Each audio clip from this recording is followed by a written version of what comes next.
Baik, Assalamualaikum warahmatullahi wabarakatuh. Bismillahirrahmanirrahim. Alhamdulillahirabbil alamin. Amma ba'du. Anak-anak sekalian kelas 9 yang berbahagia, berjumpa kembali dengan saya untuk pembelajaran Al-Quran Hadis kelas 9. Bahasan kita masih mengenai bab 3, hadis tentang menjaga dan melestarikan alam. Hadis yang kedua.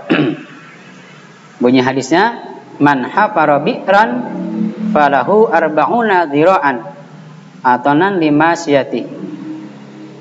Riwahu Ibnu Majah an Abdullah ibni Mughaffal. Artinya, barang siapa yang menggali sumur maka ia berhak 40 hasta sebagai kandang ternaknya. Hadis riwayat Ibnu Majah dari Abdullah bin Mughaffal.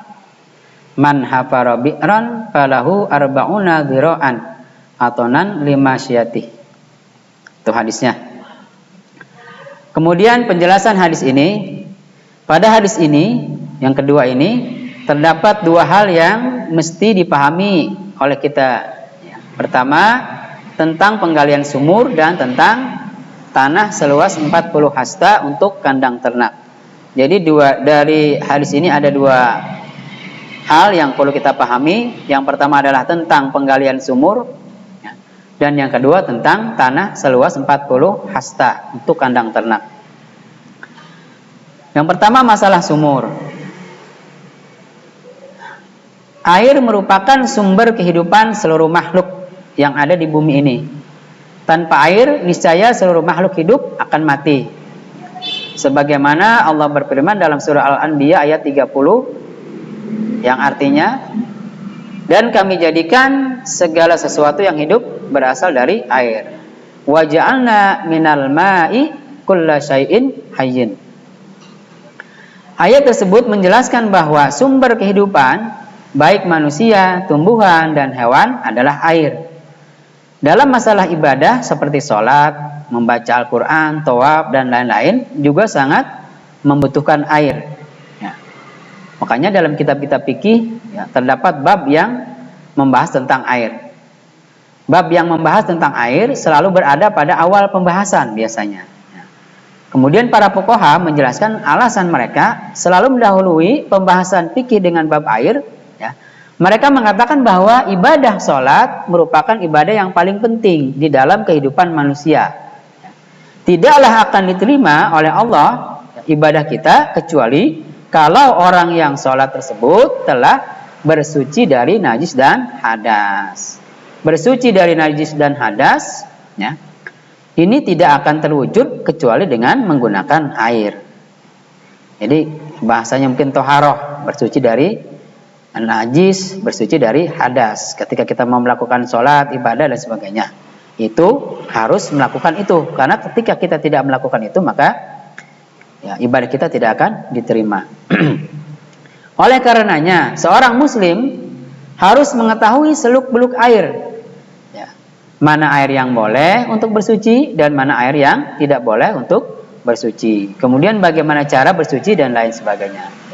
Setelah kita mengetahui air mana yang boleh, mana yang tidak, kita juga harus tahu cara bersucinya. Karena kalau najis itu kan beda-beda. Ada najis mughalajo, najis mutawasito, ada najis yang berat, ada najis yang ringan, ada najis yang sedang. Itu harus tahu cara bersucinya.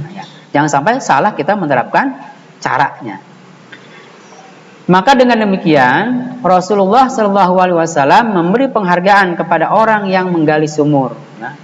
Penghargaan itu berupa pemberian hak atas tanah seluas 40 hasta. Kalau dimeterkan kurang lebih 20 meter. Sebagai kandang binatang peliharaan di sekeliling sumur yang menjadi haknya. Jika ke kanan dan ke kiri, ke depan dan ke belakang sepanjang 20 meter, kalau kita kalikan kurang lebih berarti jumlahnya adalah 1258 meter. Ke kanan, ke kiri, ke depan, ke belakang. Kemudian masalah tanah untuk kandang ternak, masalah yang kedua. Dengan disediakannya tanah seluas 40 hasta di sekeliling sumur ini untuk kandang binatang ternak, membuktikan kepedulian Rasulullah Shallallahu Alaihi Wasallam terhadap kelestarian binatang ternak. Karena biasanya kalau tersedianya binatang ternak ya, di bumi merupakan sumber makanan, berarti ya, ketersediaan makanan bagi kita juga ya, tersedia. Kemudian jika sebaliknya kita ya dalam hal ini tidak peduli terhadap lingkungan hidup, berarti juga tidak peduli terhadap kelangsungan hidupnya sendiri ya.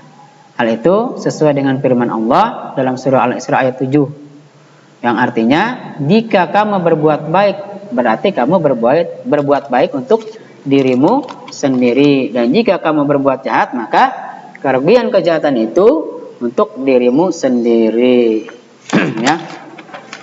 Makanya ya, misalkan kita selalu melakukan kebaikan-kebaikan ya, karena sekali lagi kebaikan-kebaikan yang kita lakukan itu akibatnya akan kembali kepada kita.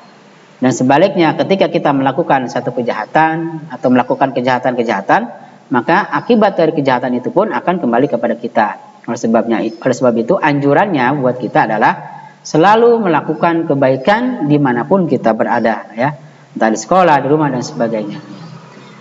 Wallahu a'lam bishawab. Demikian kandungan daripada hadis ya mengenai memelihara lingkungan sekitar kita, lingkungan hidup ya. Hadis yang kedua, semoga apa yang barusan saya sampaikan ini menjadi pembelajaran bagi kita bahwa kita selaku manusia itu harus selalu menjaga alam kita, harus menjaga lingkungan kita, karena sekali lagi alam yang kita jaga maka hasil daripada alam itu akan kembali kepada kita.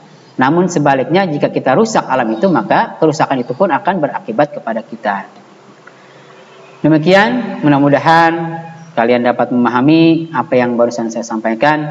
Kurang lebihnya mohon maaf. Wassalamualaikum warahmatullahi wabarakatuh. Inna Allah wa malaikatahu yusalluna